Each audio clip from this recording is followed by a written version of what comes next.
Hello friend, आज हम लोग सॉल्व करने वाले हैं मिड पॉइंट थ्योरम। ये क्लास 9th ज्योमेट्री का एक थ्योरम है जो बहुत ही इंपॉर्टेंट है। क्लास 9, 10th, 11th और कहीं भी आप यूज कर सकते हैं।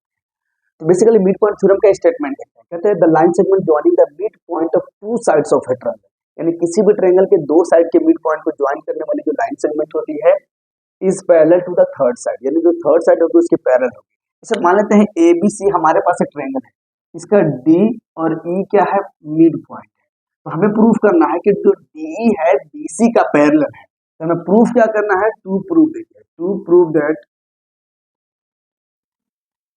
DE is parallel to BC। ये हमें प्रूफ करना है। इसको प्रूफ करने के लिए मुझे एक एडिशनल कंस्ट्रक्शन करने की नीड होगी। तो जैसे हम यहाँ से क्या करेंगे बच्चों, इस तरह से एक पैरेलल रे ड्रॉ करेंगे, जिसको हमने CY कहा, और DE को एक्सटेंड करेंगे और इसको जाकर के F पे इंटरसेक्ट कर देंगे। It is clear. तो हमने कंस्ट्रक्शन क्या किया है, देखो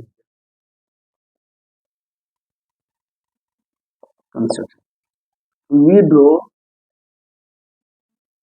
CY parallel to BA, CY parallel BA। हमने कहते हैं कि CY को BA का पैरेलल खींचा है and produce DE it intersect CY at F, यानी CY को F पे इंटरसेक्ट करते हैं।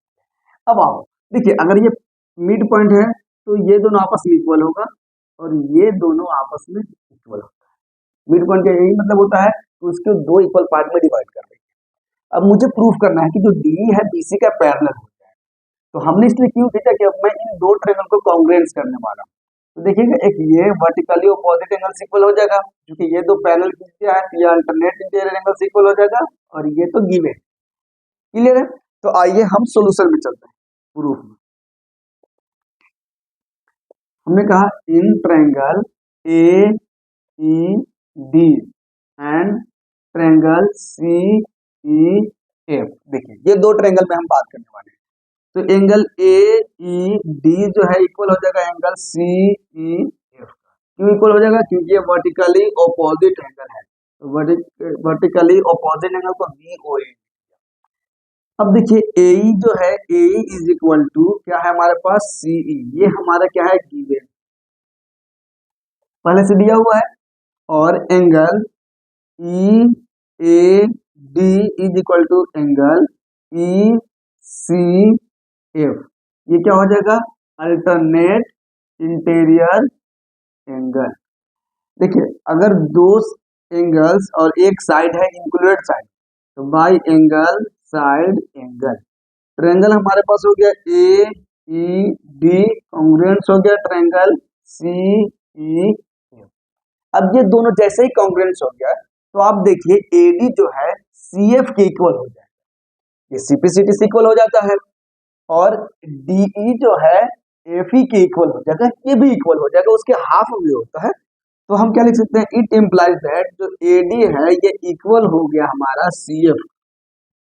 क्लियर है। AD चूंकि पहले से BD का इक्वल है, it also implies that BD जो है इक्वल हो गया CF का।